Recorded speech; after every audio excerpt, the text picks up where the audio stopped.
Hello everyone and welcome to the ASCO GI Congress 2022.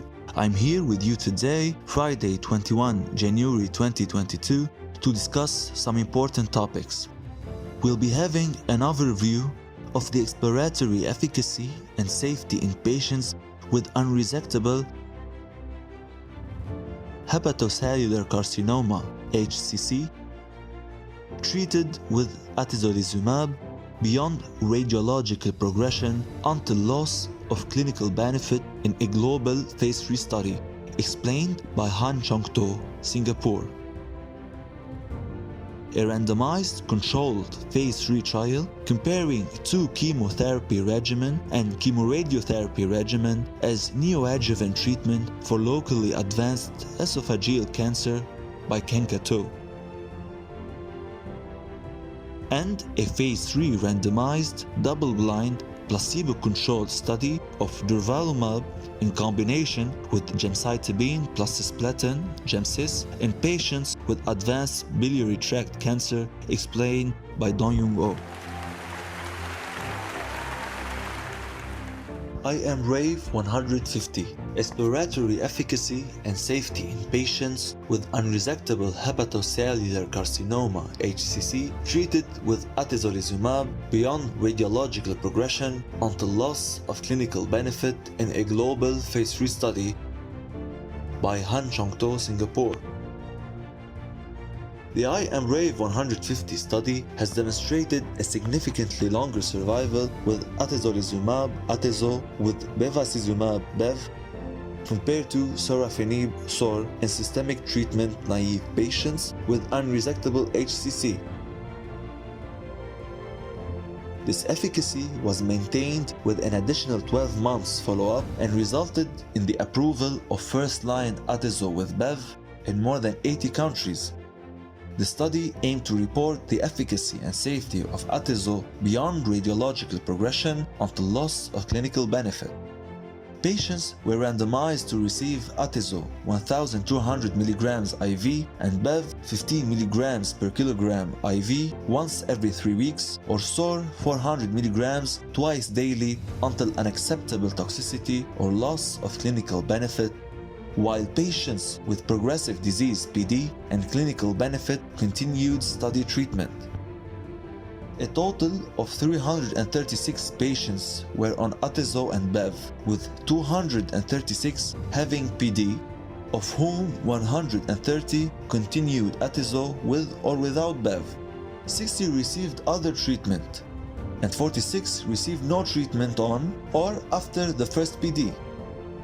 Patients who continued atezo were most likely to have Barcelona clinical liver cancer stage 3, 78%, and Child-Pugh-A5, 80%, compared to patients receiving other treatments, which were mainly SOR and lenvatinib post-PD.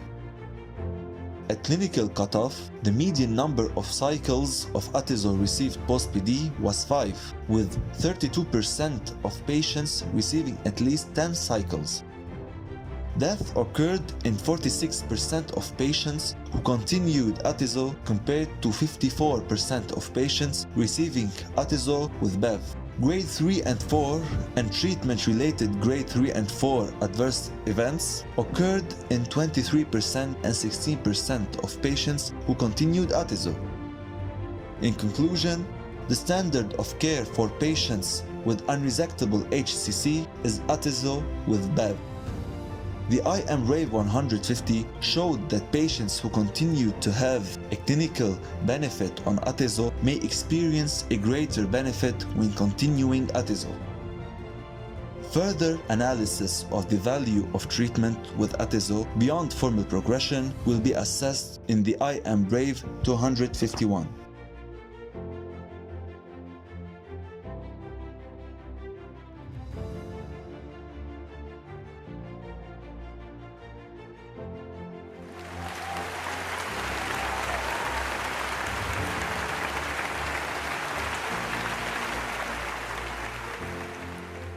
a randomized controlled phase 3 trial comparing two chemotherapy regimen and chemoradiotherapy regimen as neoadjuvant treatment for locally advanced esophageal cancer, JCOG 1109, next study by Kenkato.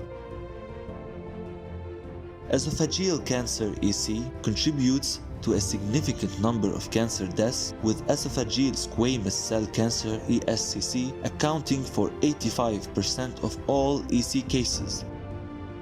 A preoperative therapy followed by surgery is recommended in cases of locally advanced EC despite poor prognosis. The result of JCOG 9907 incorporated neoadjuvant chemotherapy with cisplatin plus 5-fluorouracil CF into the current standards of locally advanced EC in Japan. The JCOG 1109 next trial was a 3-arm phase 3 trial aiming to confirm the superiority of docetaxel plus CF DCF and radiotherapy with CF-CFRT over CF in overall survival. Patients with ESCC of clinical stage 1B, 2, and 3 from 44 institutions were included and randomized to neoadjuvant CF, cisplatin 80 mg per square meter on day 1 plus 5 FU 800 mg per square meter on days 1 to 5 once every 3 weeks per 2 course.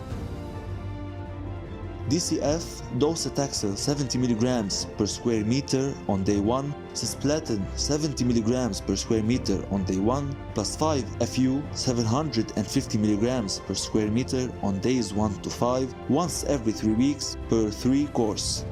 Or CFRT, cisplatin 75 mg per square meter on day 1, plus 5 FU 1000 mg per square meter on days 1 to 4, once every 4 weeks per 2 course. Radiation 41.4 gray per 23 FR. The primary endpoint was the overall survival, OS, and secondary endpoints included progression-free survival, PFS, percentage of R0 resection, percentage of objective response by neoadjuvant therapy, and percentage pathological complete response PCR, and safety. Of the 601 patients included, 199 received CF, 202 received DCF, and 200 received CFRT.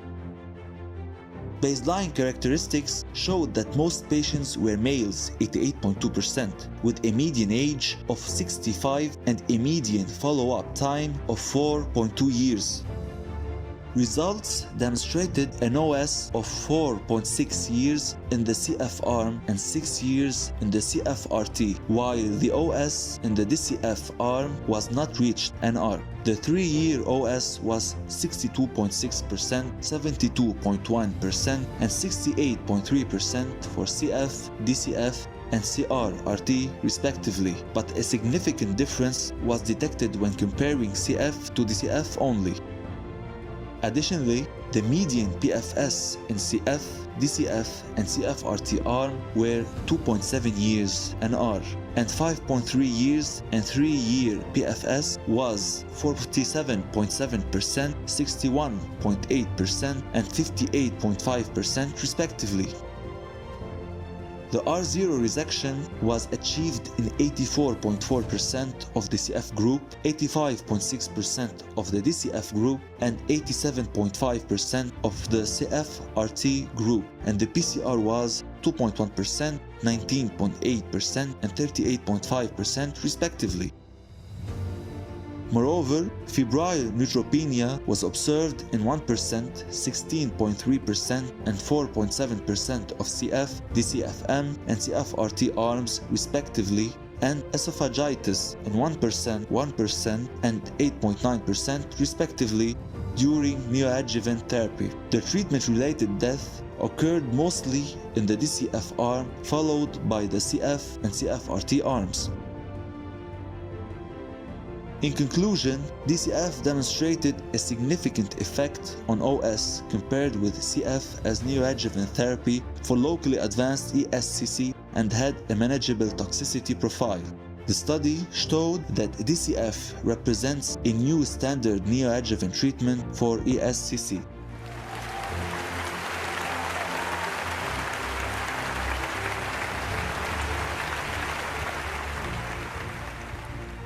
Phase 3 randomized, double-blind, placebo-controlled study of durvalumab in combination with gemcitabine plus cisplatin in patients with advanced biliary tract cancer TOPAZ-1 by Do-You-Know. Biliary tract cancer (BTC) is a rare, heterogeneous cancer having a poor prognosis. The immunogenic features of BTC allows the possibility of anti-tumor effect and response through checkpoint inhibition. This mechanism using a single agent appears to have a clinical activity but is limited in advanced settings. A phase 2 study showed a promising anti-tumor activity when durvalumab, a PD-L1 inhibitor, is used with gemcitabine plus cisplatin, GemCis, in advanced BTC. TOPAZ-1 is the first global phase 3 double-blind study to examine first-line immunotherapy plus GemCis in advanced BTC. Patients not previously treated for unresectable locally advanced, recurrent or metastatic BTC were included in the study and randomized to receive durvalumab 1,500 mg once every 3 weeks, or placebo with GemCis, Gem 1000 mg per square meter and Cis 25 mg per square meter on days 1 and 8 once every 3 weeks for up to 8 cycles, followed by durvalumab 1500 mg once every 4 weeks, or placebo until disease progression or unacceptable toxicity. Prior to randomization, patients were stratified by disease status and primary tumor location.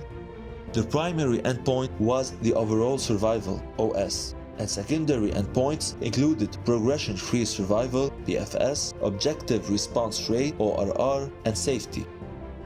Of the 685 patients randomized, 341 received durvalumab with GemCis and 344 received placebo with GemCis. Results showed that durvalumab with GemCis significantly improved OS compared with placebo with GemCis. Hazard ratio HR 0.8, 95% confidence interval CI 0.66 to 0.97, P equal to 0.021. Moreover, durvalumab showed a significant improvement in PFS compared with placebo, HR 0.75, 95% CI 0.64 to 0.89, P equal to 0.001. The ORR was 26.7% and 18.7% with durvalumab and placebo respectively, with a grade 3 and 4 treatment-related adverse events (TRAEs) occurring in 62.7% and 64.9% of patients receiving durvalumab or placebo respectively. The number of patients discontinuing any medication due to TRAEs was higher in the placebo arm 11.4% compared with the durvalumab arm 8.9%. In conclusion, patients with advanced BTC may benefit from durvalumab with GemCis since it has shown a significant improvement in OS and PFS compared to GemCis alone. It has also demonstrated a manageable safety profile, suggesting a new first-line standard of care regimen in advanced BTC.